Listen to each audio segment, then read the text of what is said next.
نحمده ونصلي على رسوله الكريم أما بعد.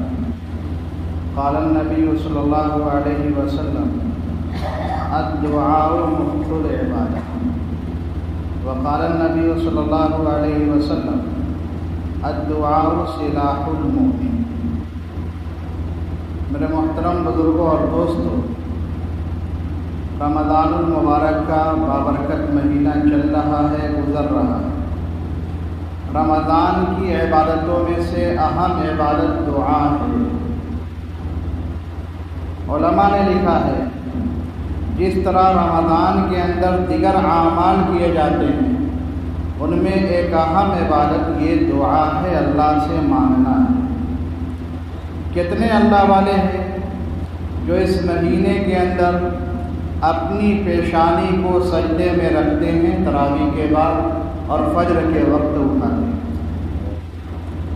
حضرت صابر کلیری نور اللہ مرحبا، بڑے اللہ والے گزرے ہیں۔ کلیر شریف میں حضرت کا مزار ہے، دنیا آتی ہے وہاں پہ۔ حضرت کی والدہ محترمہ نے بیان کیا کہ میں نے بارہا اپنے بیٹے صابر کو دیکھا، رمضان کے اندر نہیں، پورے سال کا واقعہ بیان کر کہ میں نے بارہا اپنے بیٹے صابر کو دیکھا کہ وہ عشاء کی نماز پڑھ کر جب گھر میں آتے تھے، گھر کے کونے میں چلے جاتے، اپنی پیشانی کو سجدے میں رکھ دیتے، پوری رات اللہ کے سامنے روتے رہتے، گڑگڑاتے رہتے۔ ادھر فجر کے وقت مؤذن اذان دیتا، اپنی پیشانی سجدے سے اٹھاتے اور کہتے ہائے رات اتنی جلدی تو گزر گئی، ابھی تو میری دل کی تسلی بھی نہیں۔ ہم کیا مانگتے ہیں؟ 5 منٹ مانگا اللہ سے، 10 منٹ مانگا اور پھر تھک جاتے ہیں اور سوچتے ہیں کہ ہم نے بہت کچھ مانگا۔ نبی اکرم صلی اللہ علیہ وسلم ارشاد فرماتے ہیں بندے کی دعا اس وقت تک قبول ہوتی رہتی ہے جب تک وہ 3 کاموں کی دعا نہ کرے۔ نمبر 1، کسی گناہ اور جرم کی دعا نہ کرے۔ نمبر 2، قطع رحمی کی دعا نہ کرے، یعنی رشتوں کے جو توڑنے کی دعا نہ کرے۔ نمبر 3 فرمایا دعا میں جلد بازی نہ کرے۔ بندہ اگر یہ 3 کام نہیں کرتا تو فرمایا اللہ رب العزت ہر بندے کی دعا قبول فرماتے ہیں۔ صحابہ کرام رضی اللہ عنہم پر قربان جائے، انہوں نے وہیں پہ لاڈلے پیغمبر سے پوچھا پیارے پیغمبر ذرا یہ بتائیے دعا میں جلد بازی کرنے کا مطلب کیا ہے؟ آپ علیہ السلام نے جو یہ فرمایا دعا میں جو جلد بازی کرتا ہے اس کی دعا قبول نہیں ہوتی۔ اب مسئلہ ہمارے لیے پیچیدہ ہو جاتا۔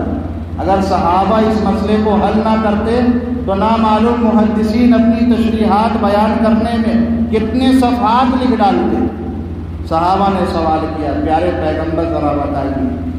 لاڈلے پیغمبر جناب محمد رسول اللہ صلی اللہ علیہ وسلم نے ارشاد فرمایا دعا میں جلدی کرنے کا مطلب یہ ہے ایک بندہ اللہ کے سامنے دعا کرنے کے بعد یہ کہتا ہے کہ میں کتنے عرصے سے دعا کر رہا ہوں لیکن میری دعا قبول نہیں، میں کتنے عرصے سے دعا کر رہا ہوں لیکن میری دعا قبول نہیں ہوتی، اور پھر وہ مایوس ہو کر دعا کرنا چھوڑ دے۔ فرمایا یہی دعا میں جلدی۔ مسلمانوں اگر بندہ اپنے رب سے ناراض ہو کر اس سے مانگنا چھوڑ دے تو رب کی شان میں کوئی فرق نہیں پڑتا۔ اللہ کی شان ہمیشہ سے جیسی ہے ویسی رہے گی۔ ہم مانگیں تو بھی رہے گی، ہمارے نہ مانگیں تو بھی رہے گی۔ ہمارے مانگنے نہ مانگنے سے اس کی ذات میں کوئی فرق نہیں پڑتا۔ نہیں مانگیں گے تو ہم اپنا بیڑا کریں گے، نقصان ہمارا ہے۔ فرمایا جلد بازی کا مطلب یہ ہے بندہ اپنے رب سے دعا مانگنے کے بعد یہ کہے کتنے عرصے سے میں دعا کر رہا ہوں لیکن وہ دعا کو قبول نہیں کرتا، پھر وہ چھوڑ دے۔ تو مسلمانوں ہمارا کام مانگنا ہے۔ جب لاڈلے پیغمبر نے فرمایا تمہاری دعا قبول ہوتی ہے تو بڑی بات ہے۔ اب اس حکمت کو ہم نہیں سمجھ سکتے، محدثین نے بڑی اچھی مثال سے سمجھایا ایک بچہ ہے جذبات میں آ کر باپ سے کبھی کچھ مانگتا ہے کبھی کچھ مانگتا ہے. اب بچے کو سمجھ نہیں ہے میرے لیے کیا چیز مفید ہے اور کیا چیز مفید نہیں ہے. باپ کبھی اس کی منشا کو پورا کرتا ہے اور کبھی اس کی منشا کو پورا نہیں کرتا. تو پورا نہ کرنے کا مطلب یہ ہے کہ یہ نہیں ہے کہ باپ اس سے ناراض ہے، بلکہ مطلب یہ ہے باپ یہ سمجھتا ہے اگر میں نے اس کی یہ منشا پوری کر دی تو اس کے لیے ہلاکت ہے، نقصان ہے، تباہی ہے. ایک مثال سے سمجھیں، آپ اللہ سے کہتے ہو پیارے اللہ 1,00,000 روپیہ مجھے دے دو. آپ نے اس سے مانگا. اب اللہ جانتا ہے کہ 2 روز کے بعد آپ کے گھر پہ ڈاکہ ڈلنے والا ہے. اس ڈاکے ڈلنے کے نتیجے میں آپ کی جان بھی جائے گی، آپ کا مال بھی جائے گا. تو اللہ تعالیٰ کی یہ حکمت ہے، وہ کہتی 1,00,000 روپیہ نہ دے کر کے ڈاکہ ڈالنے والے کو روک دیا جائے. تو آپ کی جان اللہ تعالیٰ بچا لیتے ہیں، یہ بڑی بات ہے، یا 1,00,000 دے کے ہلاک کرتے ہیں، یہ بڑی بات ہے. یہ اللہ کی حکمت وہی جانتا ہے. مانگنے والے مانگتے ہیں لیکن اللہ جانتا ہے کہ زلزلے میں یہ مکان دھس سکتا ہے، لیکن میرا بندہ دعا کر رہا ہے تو اس کی آفت سے بچاتا ہے. بڑی مصیبت سے اللہ بچا کر کے ہمیں چھوٹی مصیبت کو روک دیتے ہیں. اور کبھی کبھی ایسا ہوتا ہے اللہ تعالیٰ کی حکمت یہ ہوتی ہے، اللہ سمجھتے ہیں کہ یہ بندہ مجھ سے بڑی عاجزی کے ساتھ مانگ رہا ہے، اگر میں اسی وقت اس کو دے دوں تو آخرت میں اس کا ذخیرہ جو زیادہ ہونے والا ہے وہ ضائع ہو جائے گا. تو اللہ اس کو جمع کر کے رکھ لیتے ہیں. روایتوں کے اندر ہے کل قیامت کے روز یہ بندہ جب اپنے جمع کیے ہوئے دعاؤں کو دیکھے گا تو یہ تمنا کرے گا کاش دنیا میں میری کوئی بھی دعا پوری نہ ہوئی. ساری دعائیں جمع کر کے رکھی جائیں. تو مسلمانوں یہ دعا اللہ تعالیٰ ہر بندے کی قبول فرماتے ہیں، اور کیوں نہ قبول فرمائے. قرآن کہتا ہے، اللہ فرماتے مجھ سے مانگو میں تمہاری دعاؤں کو قبول کروں گا. جو ذات اعلان کر رہی ہے پھر وہ قبول نہ کرے. علامہ ابن قیم رحمہ اللہ نے بڑا پیارا واقعہ لکھا ہے. حضرت فرماتے ہیں ہم اللہ سے مانگتے تو ہیں لیکن ہمیں مانگنے کا سلیقہ نہیں ہے، مانگنے کا طریقہ نہیں ہے. مانا کیسے جائے گا؟ فرماتے ہیں ایک مرتبہ میں ایک گلی سے گزر رہا، فرماتے ہیں اس گلی کے اندر ایک مکان کا دروازہ کھلا. ایک 8 سے 9 سال کا بچہ تھا. ماں اسے بہت تھپڑ لگا رہی تھی غصے کی حالت میں، اور یہ کہہ رہی تھی کہ تو میری نافرمانی کر رہا ہے، میری کوئی بھی بات نہیں مانتا. یہ کہتے ہوئے اسے تھپڑ بھی لگا رہی ہے اور کہہ رہی ہے یہاں سے دفع ہو جا، آئندہ گھر کے اندر نہ آنا. یہ کہتے ہوئے ماں نے اسے دھکا دیا، بیٹا باہر آیا اور ماں نے اندر کنڈی لگا دی. ابن قیم رحمہ اللہ فرماتے ہیں کہ میں بھی کھڑا ہو گیا کہ ذرا دیکھوں اب ہوتا کیا ہے. اللہ والوں کی شان بڑی نرالی ہے، ہر چیز سے سبق حاصل کرتے ہیں، ہر چیز سے نصیحت اور عبرت حاصل کرتے ہیں. فرماتے میں کھڑا ہو کر دیکھنے لگا کہ اب ہوتا کیا ہے. کہتے ہیں جب ماں نے کنڈی لگائی، دروازہ بند کیا، تھوڑی دیر کے بعد وہ بچہ اٹھتا ہے، گلی کے اندر چلنا شروع کر دیتا ہے، گلی کے کونے پر پہنچتا ہے، وہاں جا کر کھڑا ہو جاتا ہے. کھڑا ہونے کے بعد کچھ سوچتا ہے، سوچنے کے بعد پھر واپس آتا ہے. دروازے کے پاس جب واپس پہنچا، علامہ ابن قیم رحمہ اللہ فرماتے ہیں روتی روتی اتنا بے حال ہو چکا تھا کہ وہ وہی چوکھٹ پہ گرتا ہے اور سو جاتا ہے. بہت زیادہ تھک چکا ہے. بہت دیر کے بعد ماں دروازہ کھولتی ہے.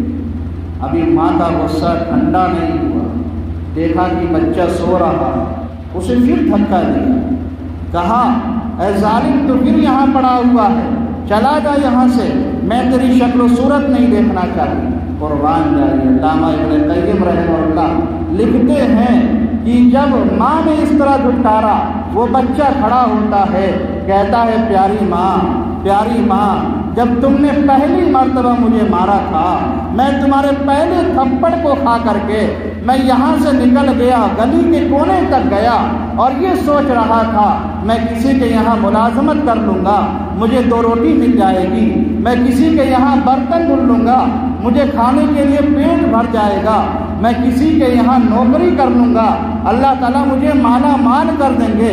لیکن میں کھڑا ہو کر سوچنے لگا، پیاری ماں، ساری نعمتیں مل سکتی ہیں لیکن جو محبت تو مجھے دے سکتی ہے، خدا کی قسم وہ مجھے کہیں نصیب نہیں ہو سکتی۔ علامہ ابن قیم فرماتے ہیں جب اس عاجزی کے ساتھ اس معصوم بچے نے اپنے پیاری ماں کے سامنے لجاجت کی تو ماں نے دیکھا کہ اے بیٹے، جب تیرے دل کی یہ کیفیت ہے کہ میں جو محبت تجھے دے سکتی ہوں وہ دنیا میں کوئی نہیں دے سکتا، ماں اسے گلے لگاتی ہے، ماں کی ممتا کو جوش آتا ہے اور کہتی ہے میرے لخت جگر، اب آئندہ تیرے لیے روزانہ دروازہ کھلا ہوا ہے۔ علامہ ابن قیم فرماتے ہیں اگر بندہ اسی کڑھن کے ساتھ، اسی درد کے ساتھ اللہ کے در پہ آ کے ہاتھ پھیلائے اور کہے پیارے اللہ ہمیں معلوم ہے تیرے در کے سوا کوئی در نہیں ہے، تو جو محبت ہمیں دے سکتا ہے ہمیں کہیں اور یہ محبت نہیں مل سکتی، تو مہربانی کر دے گا تو یہ مہربانی تجھے سجتی ہے، تیری شان کے لائق ہے کیونکہ تو ارحم الراحمین ہے۔ جب بندہ اس کڑھن کے ساتھ مسلمانوں دعا کرتا ہے تو دعا قبول ہوتی، یہ ہے ماننے کا طریقہ۔ ہوتا کیا ہے، ہم پوری دنیا کے خیالات کو جمع کر لیتے ہیں، خیالات کو لے کر کے بیٹھتے ہیں، پھر اللہ سے مانگتے ہیں، اللہ کی طرف ہمارا دھیان نہیں ہوتا تو مسلمانوں ہماری دعا کہاں جائے؟ دعا کے بھی کچھ آداب ہیں۔ ترمذی شریف کے اندر ایک روایت ہے، لاڈلے پیغمبر جناب محمد رسول اللہ صلی اللہ علیہ وسلم نے ارشاد فرمایا کہ اللہ تعالیٰ بڑے فضل اور مرتبے والے ہیں اور بڑے حیا والے ہیں۔ جب کوئی بندہ اس مالک کے سامنے ہاتھ اٹھاتا ہے اس مالک کو شرم آتی ہے کہ اس بندے کو خالی ہاتھ کرنا ہے، وہ تو بڑے فضل والے رحم والے ہیں۔ لیکن حضرت محدث اعظم شیخ الحدیث مولانا عبدالجبار صاحب نور اللہ مرقدہ فرماتے ہیں آج اکثر لوگ دعا پڑھتے ہیں، دعا مانگتے نہیں۔ پڑھنا الگ چیز ہے، مانگنا الگ چیز ہے۔ پڑھنا کیا ہے، کسی پرچے پہ کوئی چیز لکھی ہے، آپ نے ایک مرتبہ پڑھ لیا، نہ دل حاضر ہے نہ دماغ حاضر ہے۔ تو آج کل یہی ہوتا ہے، دعاؤں کو ہم پڑھتے ہیں مانگتے نہیں ہیں۔ فرمایا دعاؤں کو پڑھا نہ کرو، مانگا کرو، اللہ سے عاجزی کیا کرو۔ ارے دعائیں مانگنا سیکھو فقیروں سے۔ ذرا نظام الدین مرکز چلے جائیں، وہاں کے فقراء کو دیکھیں، کسی سخی کو دیکھ لیتے ہیں، آدھا کلومیٹر دور تک اس کے پیچھے چل پڑتے ہیں، کہتے ہیں بابا 1 روپیہ دے دو، 1 روپیہ دے دو، 1 روپیہ، 1 مرتبہ نہیں 100 مرتبہ کہتے ہیں۔ پھر اس بندے کو بھی رحم آتا ہے، دے دیتا ہے۔ آج تو ہم 1 مرتبہ کہتے ہیں اللہ دے دے، پھر چھٹی ختم۔ ارے اللہ کے بندوں مانو۔ حضرت محدث اعظم فرماتے ہیں بندے کو اپنی دعا میں اپنی حاجت 7 مرتبہ تو مانگنا چاہیے، اور کم از کم اگر 7 مرتبہ نہیں مانگتا تو 3 مرتبہ تو مانگنا ہی چاہیے کہ پیارے اللہ یہ دے دے۔ دعا کے آداب کیا ہے؟ آپ باوضو بیٹھیں، قبلہ روح ہو، اللہ کی حمد و ثنا بیان کریں، پھر اس کے بعد درود شریف پڑھیں، پھر اس کے بعد اپنے گناہوں سے توبہ کریں، پھر پوری امت مسلمہ کے لیے دعا کریں، پھر اس کے بعد اپنی حاجت کا سوال کریں۔ 1 مرتبہ نبی اکرم صلی اللہ علیہ وسلم حضرت محدث اعظم نور اللہ مرقدہ کے خواب میں آئے۔ جب آپ رات بھر روئے، اللہ کے سامنے گڑ گڑائے، تو اسی رات زیارت ہوئی۔ لاڈلے پیغمبر نے فرمایا اے عبدالجبار، تم اپنے لیے دعا کرتے اور امت کو بھولے بیٹھے، تو مسلمانوں ہم دوسروں کے لیے دعا کریں گے، اللہ ہماری ضرورتیں پوری کریں گے۔ اپنی دعاؤں میں امت کو کبھی نہ بھولو، ہمیشہ پوری امت کو یاد رکھو۔ اللہ تعالی ہم سب کو دل لگا کر دعا مانگنے کی توفیق عطا فرمائے۔ اور ایک روایت کے اندر جو کل میں بھول گیا تھا، دماغ میں نہیں ہے، لاڈلے پیغمبر نے فرمایا جس دعا کے شروع میں بسم اللہ پڑھ لی جائے اللہ تعالیٰ اس کی برکت سے دعا کو ضرور قبول کرتے ہیں۔ اس لیے اس کا بھی اہتمام ہونا چاہیے کہ دعا سے پہلے بسم اللہ پڑھیے، اللہ کی حمد کیجیے، پھر درود شریف ہو، اپنے گناہوں سے توبہ ہو، پھر اس کے بعد اللہ سے پوری امت کے لیے دعا ہو، پھر اس کے بعد کیا ہے اپنی حاجت کو اللہ کے سامنے رکھا جائے۔ اللہ تعالیٰ ہم سب کی دعاؤں